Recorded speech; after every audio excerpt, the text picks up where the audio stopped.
iPhone 7 versus iPhone 10. Is it worth the upgrade? Coming up right now. Let's go.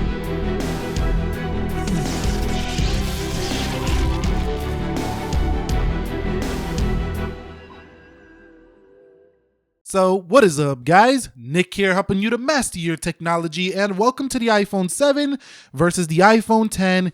Is it worth the upgrade? Now, I've been putting this one off for a little while because I wanted to use the iPhone 10 a little while longer before I made a decision to talk about, if it's worth the upgrade or the 7, because the 7 is a phone that just came out last year and it has an extremely fast A10 Fusion chip. So let's start by talking about the design, the bodies, and the build. Okay, so with the iPhone 7, I don't want to talk too much about how it has a classic design. We already know that this is old looking design in comparison to the iPhone 10, but there are some traits about the iPhone 7 that still make it a worthy, phone to use here, and maybe you might just want to hang on to it, and that is that it's a much lighter phone than the iPhone 10. So the iPhone 10, while it is about the same body size, this glass actually makes the phone heavier. Now, don't get me wrong, this is not a heavy phone. It does have a little weight that makes it feel a little more premium than the 7, but I don't know about you, but when you're using a phone the way we use them these days with smartphones, we tend to get, into our phone a lot, that we use it, for several hours a day. It's not recommended that you do that, but if you do,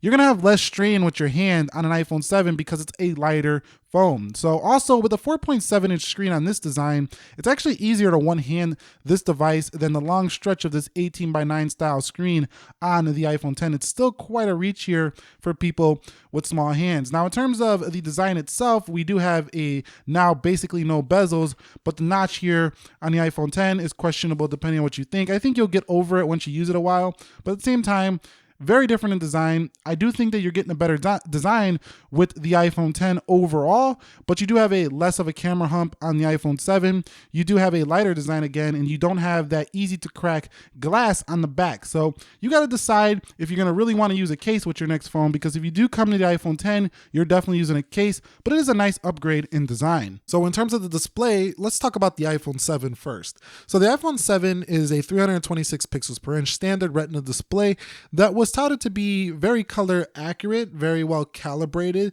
So for photographers, this was mostly on the 7 Plus, but also on this one, you were getting a balanced display that was just a little bit better looking in terms of saturation, contrast than the prior iPhone 6s as well as the iPhone 6. But at the end of the day, I think most people were conceding that the iPhone 7 basically looked like the iPhone 6 and 6s before it. Now for the iPhone 10, it's radically different with a Samsung manufactured panel here.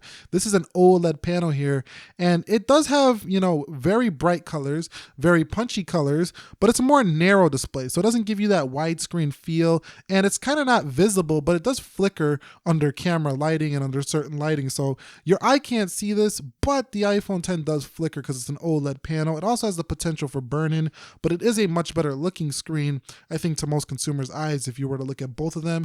Let's just put it this way. The iPhone 7 is a comfortable classic screen you're used to using.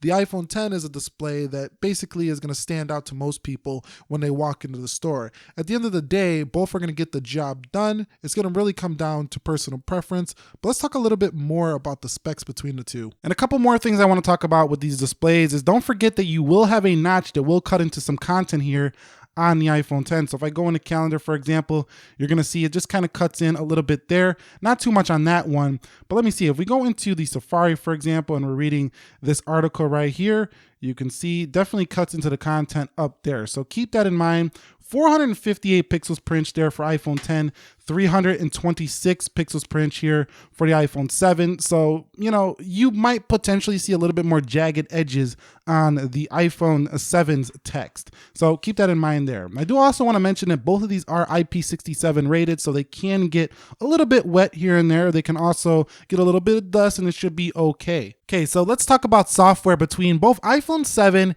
and iPhone 10. So these two phones right here, they don't give you the same feel in software, even though it's the core experience is basically the same. So what I mean by that is the iPhone 7, you pull down from the bottom, there's Control Center. Now over here, I got to go up to this little tiny corner on the right to pull down the Control Center. No, it's not that big of a deal. We kind of knew that, Apple was going to make this Control Center designed for their new iPhone earlier in the year.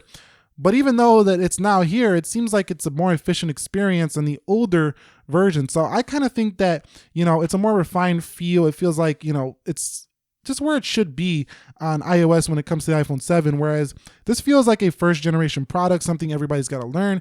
It's not a problem. I mean, in the future, everybody will know how to use the future, iPhones, and it's not super complex to learn.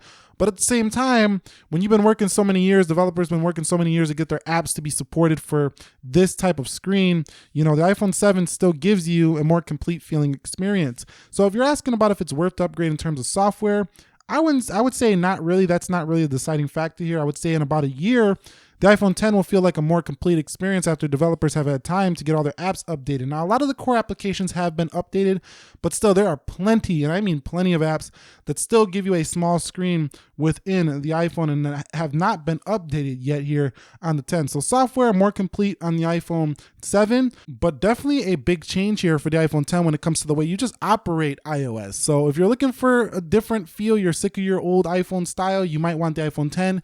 But if you came from like a smaller iPhone 5S or an SE and you just want everything to work well, you just want a bigger screen, you might still like the iPhone 7 and just stay there. Now I want to talk a little bit about the camera game between both these phones. So software itself is about identical. Live photos on both can do 4K, but the iPhone 10 can do 4K at 60 frames per second. So we're not talking about just 30 frames per second. We're talking about super smooth 4K.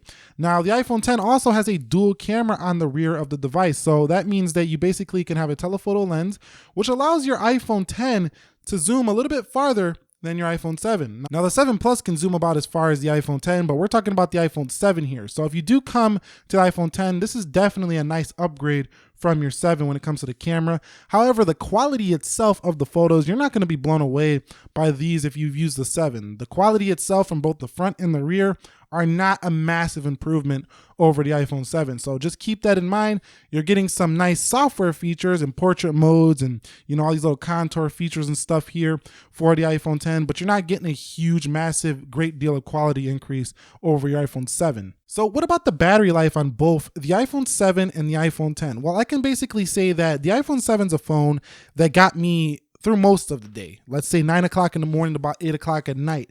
The iPhone 10 gets me from 9 o'clock in the morning to about 10, 11 o'clock at night. It gets me through most of the entire day, but I had to charge it every single night. So I don't particularly have a problem with the iPhone 10's battery life, but the iPhone 7's, I did have a problem with it. It didn't get me through the full day. So if you're upgrading from the 7 to the 10, you're getting a nice upgrade in battery life.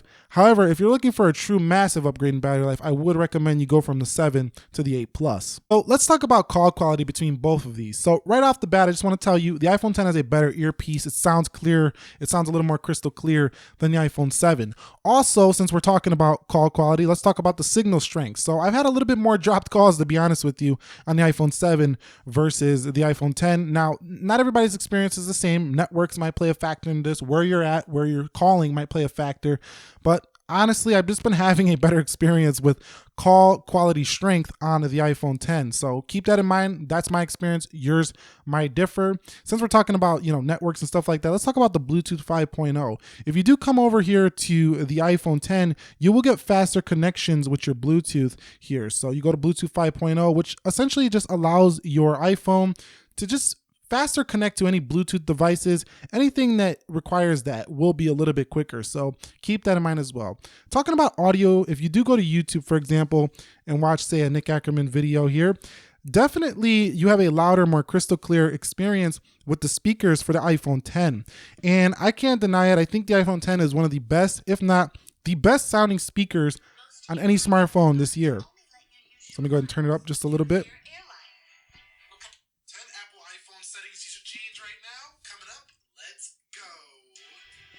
I mean, do you just hear it? It's just booming. I don't know if you can hear it too well because I'm using a dynamic microphone, but it's definitely really loud. Sounds crystal clear. Even at the highs, it doesn't like crackle or anything like that. It sounds amazing on the iPhone 10. Yes, you have stereo speakers here on the iPhone 7, which definitely were no chump, but it's like 25% better on iPhone 10. So if you're looking for an audio upgrade from your external speaker game, definitely go to the 10. It is worth the upgrade there. So let's talk performance between these two. So Apple has been touting the A11 as the fastest chip in a smartphone. It probably is. It gets crazy Geekbench scores. But day to day, if you've been using A10 Fusion on the iPhone 7, you already know your phone is wicked fast. So coming over to the iPhone 10, maybe you might get a slight millisecond or difference or so in opening an app from time to time. But really, this is not the reason to come to the iPhone 10. You've seen the iPhone 7 was faster there on the camera.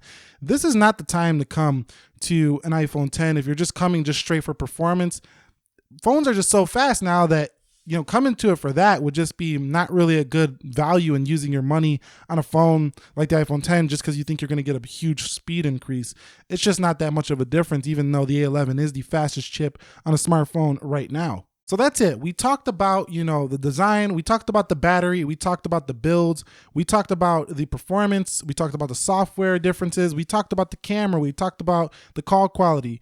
Is it worth the upgrade to come from an iPhone 7 to an iPhone 10?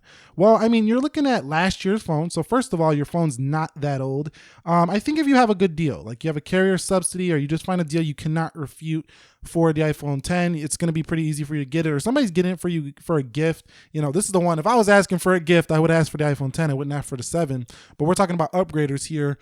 I don't think this upgrade is necessary. I don't think you need to do it this year. I think if you wait one more year, your iPhone 10 will be upgraded to the next iPhone and have more advanced features. It'll be a little bit more refined and it won't feel so much like a first generation product. By the time everybody gets their apps updated, Apple will already be on the next version of this phone. You might even have a larger phone with a better battery life next year, because this is not a massive improvement over the 7 in battery life. It's like a 25% or so improvement. But is it worth the upgrade? It's a really complex question to answer, but I would say if you're asking me, no, I would wait on it just one more year.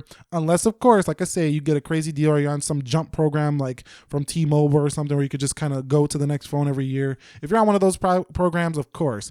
But if you're just talking straight out of your pocket or straight upgrade, you're paying full cash, just keep your iPhone 7 one more year. You'll thank me later when next year's iPhones are much better. Anyway, if you have any questions, comments, concerns, drop them down below in the comment section of this video. We have a community here that will help you out. I try to get back to as many comments as possible. If you found this entertaining, enjoyable, hit thumbs up for me. And maybe if you're new here, consider subscribing for more. Nick here, helping you to master your technology. I will catch you all in the next episode. Be sure to be well, and peace.